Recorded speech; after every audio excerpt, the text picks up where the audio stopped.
नमस्कार। आप सभी का एक बार फिर से स्वागत है भोपाल गीतमाला चैनल में। आप सभी को शारदीय नवरात्रि की शुभकामनाएं। आइए सुनते हैं नवरात्रि की व्रत कथा। एक समय की बात है, प्राचीन काल में मनोहर नगर में पीठक नामक एक अनाथ ब्राह्मण रहा करता था। वह भगवती दुर्गा का बहुत अनन्य भक्त था। उसके यहाँ संपूर्ण सद्गुणों से युक्त सुमति नाम की एक अत्यंत सुंदर कन्या उत्पन्न हुई।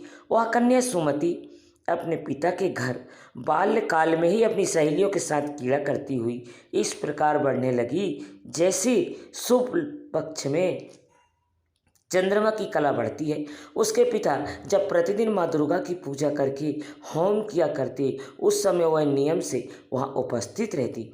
एक दिन सुमति अपनी सहेलियों के साथ खेलने में लग गई और भगवती की पूजन में उपस्थित नहीं हुई। उसके पिता को पुत्री की ऐसी असावधानी देखकर बहुत क्रोध आया और उन्होंने अपनी पुत्री से कहा, अरे दुष्ट पुत्री, तूने भगवती का पूजन नहीं किया, इस कारण मैं किसी कुष्ठ रोगी या दरिद्र मनुष्य के साथ तेरा विवाह कर दूंगा। पिता का ऐसा कटु वचन सुनकर सुमति को बड़ा दुख हुआ और पिता से उसने कहा, हे पिता, मैं आपकी कन्या हूँ तथा सब तरह से आपके अधीन हूँ। जैसी आपकी इच्छा हो वैसा ही करो।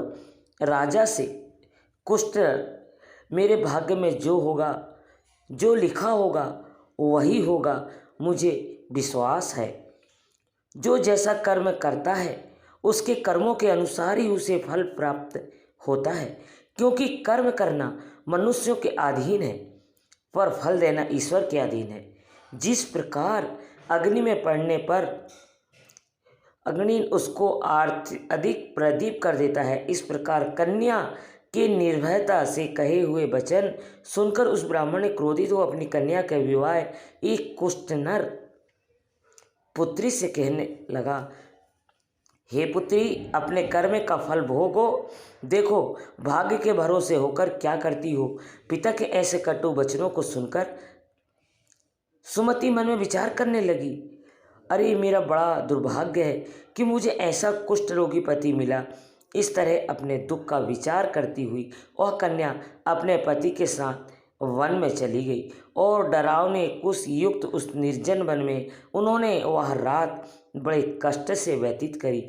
उस गरीब बालिका की ऐसी दशा देखकर देवी भगवती उसके पूर्व पुण्य के प्रभाव से वहाँ प्रकट हो गई और सुमति से कहा, हे दीन ब्राह्मणी, मैं तुमसे प्रसन्न हूँ, तुम जो चाहो वैसा वर मांग सकती हो। भगवती दुर्गा का यह वचन सुनकर उसने कहा, आप कौन हैं, मुझसे कहे। माँ दुर्गा ने कहा, मैं आदि शक्ति भगवती हूँ और मैं ही ब्रह्म विद्या व सरस्वती हूँ। प्रसन्न होने पर मैं प्राणियों का दुख दूर करके उनको सुख प्रदान करती हूँ। हे ब्राह्मणी, मैं तुझ पर तेरे पूर्व जन्म के पुण्य से के प्रभाव से बहुत प्रसन्न हूँ। तुम्हारे पूर्व जन्मों का वृतांत सुनाती हूँ तो सुनो। तुम पूर्व जन्म में निषाद यानी भील की स्त्री थी और अति पतिव्रता थी। एक दिन तेरे पति निषाद ने चोरी करने के कारण सिपाहियों ने पकड़ लिया और उसे ले जाकर जेल खाने में बंद कर दिया। उन लोगों ने तुझको और तेरे पति को भोजन भी नहीं दिया। इस प्रकार नवरात्र के दिनों में तुमने ना कुछ खाया और न ही जल पिया। इस प्रकार 9 दिन तक नवरात्र का व्रत हो गया। हे ब्राह्मणी, उन दिनों में जो व्रत हुआ इसके प्रभाव से प्रसन्न होकर मैं तुझे आज मनवांछित फल देती हूँ। जो तुम्हारी इच्छा है मुझसे मांग लो। इस प्रकार माँ दुर्गा के वचन सुनकर वह ब्राह्मणी बोली, अगर आप मुझ पर प्रसन्न हो तो हे दुर्गे माँ, आपको प्रणाम करती हूँ।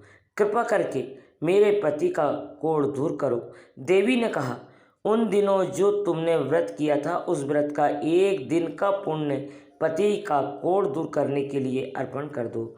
उस पुण्य के प्रभाव से तेरा पति कोढ़ मुक्त हो जाएगा। इस प्रकार देवी के वचन सुनकर ब्राह्मणी बहुत प्रसन्न हुई और पति को निरोग करने की इच्छा से जब उसने तथास्तु ऐसा वचन कहा, तब उसके पति का शरीर भगवती दुर्गा की कृपा से कुष्ठ रोग रहित हो गया और वह अत्यंत कांतिवान हो गया। वह ब्राह्मणी पति को मनोहर देखकर देवी की स्तुति करने लगी, हे दुर्गे, आप दुर्गति को दूर करने वाली है, तीनों लोकों का संताप हरने वाली है, समस्त दुखों को दूर करने वाली है, रोगी को निरोग करने वाली है, प्रसन्न को मनवांछित फल देने वाली है और दुष्टों को नाश करने वाली जगत की माता है। मैं आपको प्रणाम करती हूँ, मेरी रक्षा करो।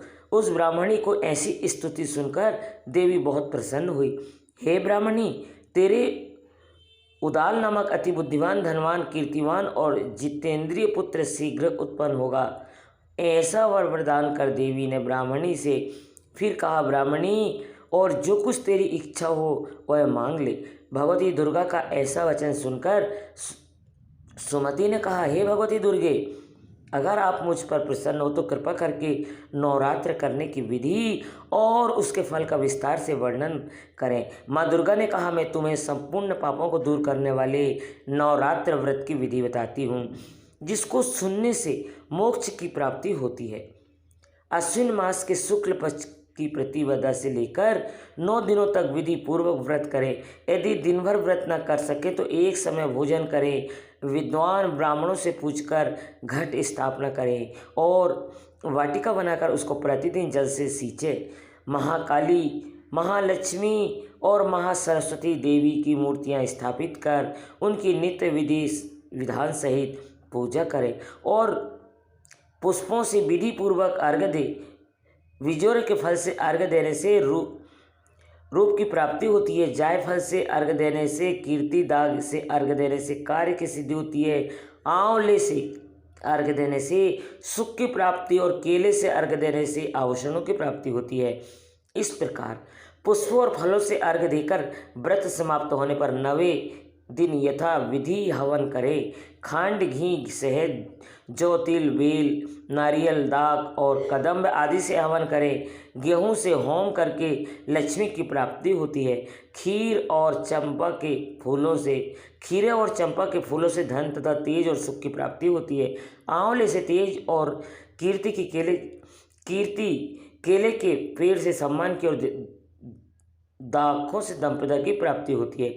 खांड, घी, नारियल से जो फलों से होम करने से मनवांछित वस्तु प्राप्त होती है। व्रत करने वाला मनुष्य इस विधि विधान से होम करके आचार्य को अत्यंत नम्रता के साथ प्रणाम करे और यज्ञ की सिद्धि के लिए उसे दक्षिणा दे। इस प्रकार बताई हुई विधि के अनुसार जो व्यक्ति व्रत करता है उसके सब मनोरथ सिद्ध होते हैं, इसमें कोई संदेह नहीं है। इन 9 दिनों में जो कुछ दान आदि किया जाता है उसका करोड़ों गुना फल मिलता है। इस तरह नवरात्र व्रत करने से अश्वमेध यज्ञ का फल मिलता है। हे ब्राह्मणी, इस संपूर्ण कामनाओं को पूर्ण करने वाले उत्तम व्रत को तीर्थ, मंदिर अथवा घर में विधि अनुसार करें। इसके बाद माँ दुर्गा ने उसे नवरात्र व्रत की विधि और उसके फल को विस्तार पूर्वक सुनाया और उसे आशीर्वाद देकर वहाँ से चली गई। जो मनुष्य या स्त्री इस व्रत की भक्ति पूर्वक करता है वह इस लोक में सुख पाकर अंत में मोक्ष को प्राप्त होता है। बोलो देवी भगवती की जय हो। तो यह थी आज की व्रत कथा। आपको यह कथा कैसी लगी कमेंट करके ज़रूर बताएं। साथ ही मेरे चैनल को सब्सक्राइब करना ना भूलें।